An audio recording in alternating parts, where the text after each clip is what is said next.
I know that these humans are the real animals. I'll huff, and I'll puff, and I'll blow their house down.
Alright, here's what I was able to find. I guess it's a part 1 and 2. You can see the TikTok channel. You can go and check them out. I think somebody talked about it on Instagram, because I went and used Google search and was able to pull all this stuff up. Like I said, I was talking about this 3 years ago. It's nothing new really, but the way the individual tells the story might be more enlightening. And then you can research and see it's not about whether it's a fact or not. It's how you break down the history and the timelines, if you really follow time like that. But yeah, share your thoughts.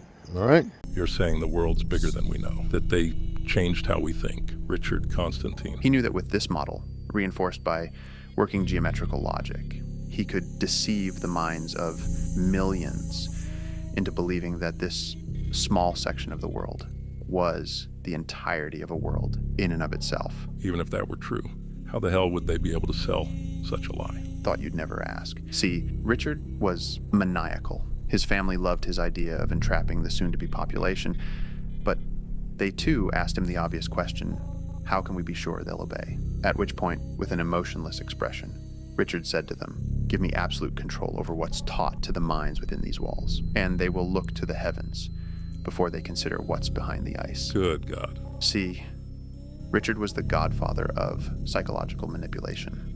Spent the following years creating the blueprint for a new reality, our reality. The great curriculum of confinement, or what we know as geography, Newton's laws of physics, etc. A structured narrative of logical principles that would be taught to every generation within the wall. But he knew that wasn't enough.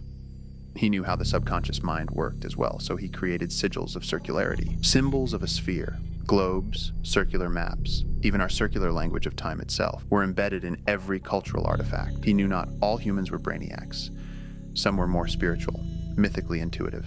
So he created, naturally, deterring layers of awareness through monstrous mythological beasts that scoured the oceanic abyss, instilling innate fear into the naive early generations. Oh, come on. I mean, we don't believe that type of stuff. Your ancestors sure did. And I don't know about you, but I'm not taking a boat into the middle of the Pacific anytime soon. Fair enough. But Richard's greatest deception, the cosmic paradox. He introduced the concept of an endless void, a vacuum of dark space beyond this globe. You see, when he told his family he'd have us looking to the heavens instead of beyond the ice wall, he was being literal. Think about it. When we converse, when we hypothesize of what's beyond our observable reality, the conversation pivots into outer space.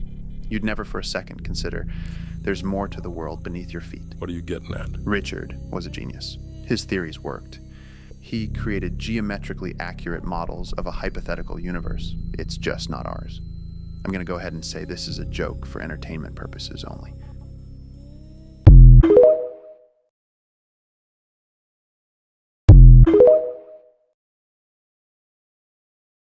What if I told you that none of us are from Earth, that the inner lands, the 7 continents we call home, are a prison intentionally populated by the descendants of those who once ruled the lands beyond the ice wall? we are not natives of the inner lands. Long before recorded history, when the explorer Richard Constantine discovered these 7 continents, discovered the lands within the ice wall, he orchestrated what has come to be known as the Great Placement. Constantine understood that control could not be maintained outside the wall in the ancestral lands. Civilizations beyond the ice wall grew too complex, too defiant, and too unpredictable. He realized with these untouched 7 continents, he could create a containment zone, an engineered world within the ice wall, designed to keep its inhabitants isolated, manipulated, and obedient. So, he devised a chilling plan: harvest embryos from the ancestral lands and populate the inner lands with carefully controlled, compliant humans. Richard would raise the first 2 embryos up into their adolescence, 1 boy, 1 girl, and then leave them to the wild to fend for themselves. This is where we get our Adam and Eve stories from. See, Richard wrote biblical stories about what he was doing with us, about how he was creating us. In these stories, he spoke of himself as this godlike figure, and he left these stories riddled around the 7 continents, knowing we'd eventually come to grasp what they meant. He knew we'd believe him. I'm going to go ahead and say this is a joke for entertainment purposes only.